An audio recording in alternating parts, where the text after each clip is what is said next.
on va parler des sites pour enseigner. Est-ce que vous pouvez nous parler un petit peu de l'histoire du numérique et l'intérêt de ce type de sites?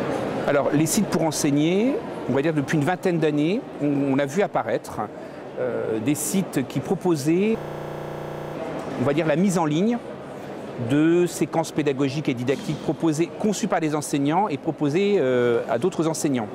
Ça permettait à un moment donné de diffuser des pratiques, mais ça permettait aussi d'échanger des pratiques. Ça, c'était même avant que les plateformes puissent exister. On était vraiment en se disant, tiens, apparaît un nouveau moyen de pouvoir mettre en ligne des productions qui sont faites par des enseignants et ne plus passer uniquement par le média de l'écrit, et en tout cas par la publication des productions pour qu'elles soient communiquées. C'est-à-dire que certains enseignants qui étaient avant contactés pour collaborer à des manuels scolaires avaient la chance de pouvoir valoriser des pratiques et des démarches, mais ce que d'autres faisaient dans les classes, dans les établissements, n'était pas communiqué. Donc la création des sites ou de portails ont permis à un moment donné à des enseignants de pouvoir se dire voilà, je voudrais valoriser telle ou telle démarche ou telle pratique, ça me semble intéressant. Donc ça partait des fois de démarches individuelles ou alors de démarches de collectifs. Et avec l'évolution de ce que les sites ont pu faire et mettre en place, avec la création de chats au sein des sites, la création d'échanges, de travail collaboratif, de mutualisation, ça a amené les sites à... Certains sites ont quasiment aussi développé des pratiques pédagogiques et éducatives qui leur sont propres. Voilà. Par exemple, il y a des sites on voit bien dans quelle démarche ils sont bien inscrits, dans quels référents pédagogiques et didactiques ils sont. Ça va beaucoup plus loin que le fait de mettre en ligne des supports en disant tiens, cette séquence elle a bien marché, je vous la mets en ligne, comme un échange qu'on pourrait faire dans une salle de classe, ou enfin une salle des professeurs. Ça va beaucoup plus loin parce qu'il y a des moments donnés, c'est des gens qui se retrouvent autour de conceptions intellectuelles, pédagogiques et professionnelles, des problématiques qu'ils partagent, et ils ont un travail, une ligne éditoriale de leur site qui correspond à ça. Donc, votre rôle, c'est un peu de décrypter ce rôle des sites en question aujourd'hui. Alors, je dirais à la limite, c'est le rôle de quasiment tout enseignant d'être capable à un moment donné d'avoir le discernement en regardant les sites, en surfant et en cherchant, d'être capable de discerner lui-même à un moment donné si ce site-là, il est uniquement, entre guillemets, il propose de la bonne trouvaille pour une bonne activité qui peut fonctionner, ou est-ce que c'est un site qui m'invite à un moment donné à interroger mes pratiques, interroger ma conception que je peux avoir du métier d'enseignant, et qui m'invite à un moment donné à aller un peu plus loin que simplement être le prof de telle ou telle discipline, mais bien être un enseignant qui est au service des élèves, dans l'accompagnement de projets, dans l'accompagnement de l'élève dans des compétences disciplinaires, mais dans des compétences aussi transdisciplinaires. Et on voit bien se démarquer dans les sites qui existent, on voit bien se démarquer les sites qui sont vraiment sur simplement un échange de documents, et les sites qui ont une vraie ligne éditoriale, qui s'inscrit avec des référents, qui ont une charte bien précise et qui fonctionnent bien avec une cooptation plutôt qu'une mutualisation spontanée et immédiate. Voilà. C'est-à-dire qu'il y a des sites où vraiment, entre guillemets, on doit montrer un peu patte blanche sur les convictions qu'on partage par rapport à la ligne éditoriale du site pour pouvoir collaborer et s'investir dans la démarche.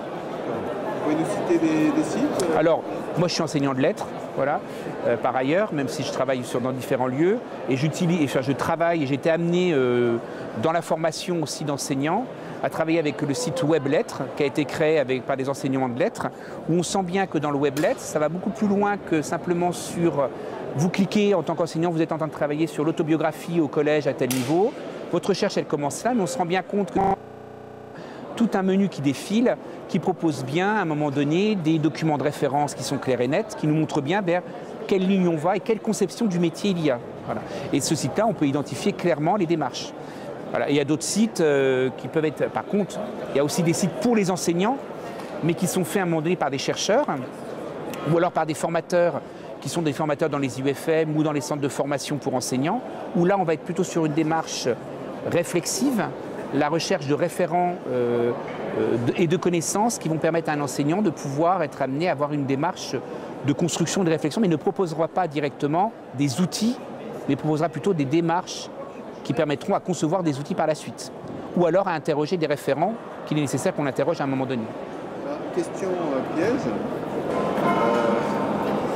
Quelle validité donner à ces sites? En fait, il y a foison de sites qui existent. Et donc, voilà, comment ça se fait? Est-ce qu'il y a une régulation, une autorégulation? Alors, A priori, enfin, il y a des sites officiels, par exemple. L'éducation nationale propose aussi des sites officiels, et du SCOL, qui est un site pour enseignants.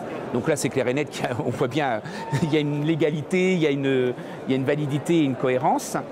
Ça ne pose pas de problème de ce côté-là. Après, vous allez avoir les sites qui sont proposés par par exemple, le site de Philippe Mérieux, qui, clair et net, propose, lui, ses démarches, ses conférences, ses articles, mais aussi des pistes de recherche. Et donc là, il y a une validité, une autorité intellectuelle qui se fait. Et puis, il y a d'autres sites qui sont créés à un moment donné, qui sont des sites créés sur la spontanéité et qui peuvent avoir une grande pluralité des propositions. Et c'est ça qui va amener l'enseignant. Alors, la question elle est intéressante dans ce que vous dites. Ça ramène aux compétences qu'on doit travailler avec les jeunes et au discernement qu'ils veulent avoir. Et des fois, c'est assez étonnant de voir que les enseignants eux-mêmes n'ont pas ce discernement qu'ils doivent théoriquement enseigner auprès des élèves. Je vous donne un exemple, à titre d'exemple tout simple. Je suis par ailleurs aussi formateur et ça m'est arrivé d'aller dans ce qu'on appelle les visites d'observation d'enseignants qui sont en formation initiale, d'avoir moi-même à un moment donné vu sur un site une séquence d'enseignement que je trouvais intéressante et l'enseignant propose cette séquence et lors de l'entretien me dit j'ai construit la séquence, alors que je savais très bien que la séquence avait été prise sur un site. Il avait re-signé les documents à son nom. Et dans la démarche, quand j'ai interrogé, je ne l'ai pas dit au départ, que j'ai interrogé la démarche didactique, intellectuelle et professionnelle qu'il pouvait y avoir, je me rendais bien compte que la personne avait effectivement transféré les supports, même pas transféré, avait reproduit les supports et les avait proposés aux élèves, mais n'avait pas interrogé la problématique qu'il y avait derrière. Parce qu'à la limite que ce soit utilisé, ça ne pose pas de problème.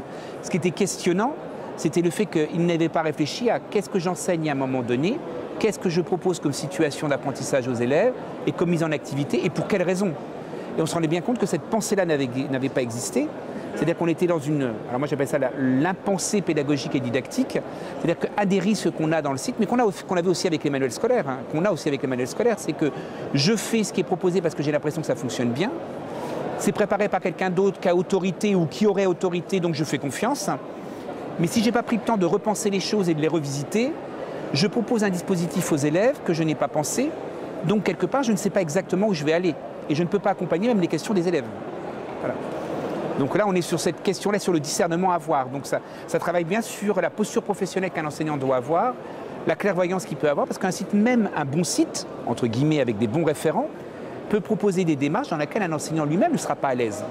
Voilà. Et comment il est capable à un moment donné de pouvoir réagir à ça, donc réajuster, travailler. L'idée n'est pas sur le travail collaboratif, et c'est ça qui est intéressant dans les sites comme le web lettres ou le web pédagogique. L'idée c'est d'être bien dans la proposition de quelque chose, mais d'amener aussi ce travail collaboratif entre le site web et l'utilisateur, même s'il ne fait pas partie de la communauté de ceux qui vont collaborer sur le site lui-même.